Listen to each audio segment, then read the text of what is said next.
नमस्ते दोस्तों, आशा है आप सब स्वस्थ और बहुत अच्छे होंगे। इस वीडियो में हम कुछ नया सीखेंगे। विषय को चुनने के दो सिद्धांत होते हैं, मनचाहा चुनाव तथा विचारों व अध्ययन से विकसित चुनाव। मनचाहा चुनाव ऐसा विषय का चुनाव करने वाला वक्ता विषय से संबंधित जानकारी, गहराई और विषय पर स्वयं की पकड़ का ख्याल नहीं रखता। विषय को रुचि के आधार पर चुन लिया जाता है और वक्ता गर्व से घोषणा करता है कि मैंने विषय चुन लिया है, मुझे विषय दीजिए। क्या आम तौर पर छात्र अध्यापकों से यह अपील करते हैं? जाहिर तौर पर अध्यापक विषय से संबंधित सुझाव देता है, विषय को समझा जाता है। कई बार अध्ययन के बाद विषय को खारिज भी कर दिया जाता है, फिर किसी नए विषय पर चर्चा होती है। दरअसल अध्यापक छात्रों की विशेषताओं और कमजोरियों को बखूबी पहचानता है, इसलिए विषय का चुनाव सभी पहलुओं को ध्यान में रखकर किया जाता है। इस प्रकार चुना गया विषय प्रतिभा के मुताबिक होता है और वक्ता प्रभावशाली भाषण तैयार करने में कामयाब होता है। विकास और उन्नति के आधार पर किया गया विषय का चुनाव पूर्णतः अलग होता है। यहाँ यह नहीं पूछा जाता कि क्या कहना है, मस्तिष्क स्वयं विषय पर केंद्रित हो जाता है और पूछता है मुझे क्या सोचना चाहिए। अर्थात वक्ता विषय का चुनाव कर चुका होता है और ध्यान विषय से संबंधित जानकारी, तथ्यों के क्रम एवं शब्दों के सटीक उपयोग पर केंद्रित होता है। भावों को प्रकट करने में असफल व्यक्ति अच्छा विचारक हो ही नहीं सकता। इसका मतलब व्यक्ति के विचार उपयोगी नहीं हैं। अध्ययन और गहर चिंतन की आदत वक्ता को कई अहम विषय पर सोचने की प्रेरणा प्रदान करती है। इसमें कोई विरोधाभास नहीं है, यह एक सहज सत्य है। यह स्पष्ट हो चुका है कि विचारों और अध्ययनों से विकसित विषय सतर्कता से चुने गए विषय के मुकाबले ज़्यादा प्रभावशाली होता है। विषय अचानक दिमाग में आ जाता है। निपुण विचारक के मस्तिष्क के विषय के लिए अहम स्थान होता है। अध्ययन और विचारों के माध्यम से नई सोच का जन्म होता है और इस प्रकार एक नए विषय का आधार तैयार होता है। आम तौर पर यह एक नियमित प्रक्रिया है। बिखरे हुए विचार पहले धुंधले होते हैं, लेकिन धीरे धीरे विचारों का स्वरूप स्पष्ट होने लगता है। तथ्यों की एक कड़ी दूसरी कड़ी से जुड़ने लगती है।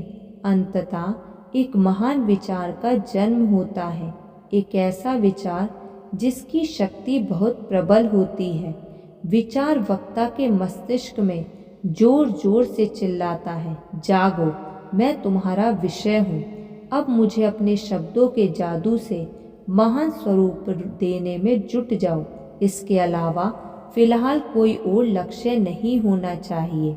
निस्संदेह निपुण वक्ता विषय के चुनने के लिए दोनों सिद्धांतों को इस्तेमाल करता है। दोनों सिद्धांतों का इस्तेमाल करने की विधि में भी विचारों और अध्ययन से विकसित चुनाव का उपयोग होता है, क्योंकि कोई भी वक्ता ऐसे विषय का चुनाव नहीं करता जिसमें गंभीरता का अभाव हो।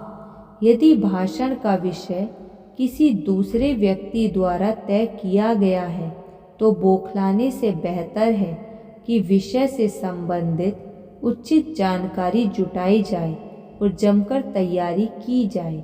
जिस सिद्धांत के आधार पर वक्ता विषय का चयन करता है, विषय वस्तु का चयन भी उसी आधार पर किया जाता है।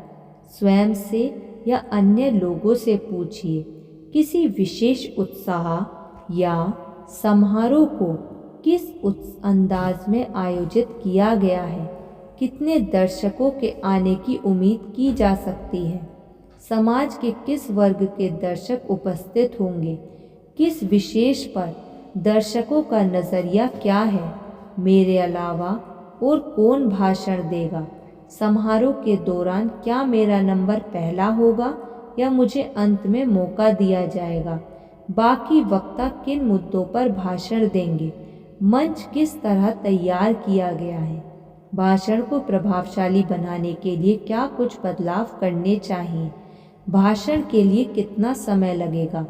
कई बार भाषण विषय, वक्ता, दर्शक, समारोह और जगह के मुताबिक नहीं होते हैं, लिहाजा भाषण से पहले इन सभी पहलुओं की जानकारी आवश्यक होती है। क्या कहना चाहिए, कैसे कहना चाहिए और किस परिस्थिति के मुताबिक कैसा अंदाज अपनाना चाहिए। भाषण का 90% प्रभाव इन पहलुओं पर आधारित होता है। इसके अलावा वही फरमाइश पूरी करनी चाहिए जो पूरी करनी संभव हो। निश्चित तौर पर एक गोल छेद में उसी आकार का चौकोर टुकड़ा नहीं डाला जा सकता। भाषण में विचार और संदेश के महत्व को समय के आधार पर निर्धारित कीजिए।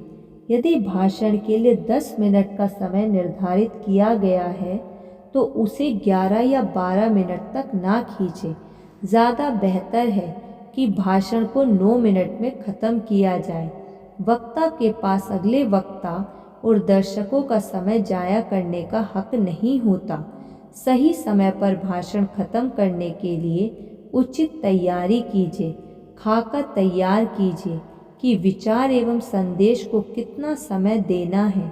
भाषण के सभी हिस्सों को ज़रूरत के मुताबिक सही अनुपात में बांटने की कोशिश कीजिए। भाषण कम समय में समेटने वाले वक्ता को दर्शक बार बार सुनना पसंद करते हैं, लिहाजा भाषण को बेवजह लंबा कर अगले मौके को हाथ से ना जाने दें।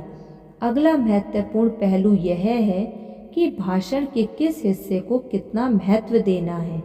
एक बार निर्णय हो जाने के बाद वक्ता को मालूम होता है कि भाषण के किस हिस्से को ज़्यादा प्रभावशाली बनाना है और उस विचार को प्रस्तुत करने के लिए कितने अभ्यास की ज़रूरत है। कई वक्ता 10 मिनट के भाषण में 8 मिनट गवा देने के बाद जागृत होते हैं। यह बिल्कुल इस प्रकार है कि मकान तैयार करने के लिए जमा राशि में से 80% गलियारा बनाने में ही खर्च कर दी जाए। यही अनुभव भाषण के दौरान समय के सही उपयोग का संकेत देता है। इसके आधार पर निपुण वक्ता भाषण के प्रभाव और संदेश को दर्शकों की उम्मीद से पहले ख़त्म कर देता है। धन्यवाद। ऐसी और वीडियो सुनने के लिए आप इस चैनल को सब्सक्राइब कर लीजिए और इस वीडियो को लाइक कर दीजिए।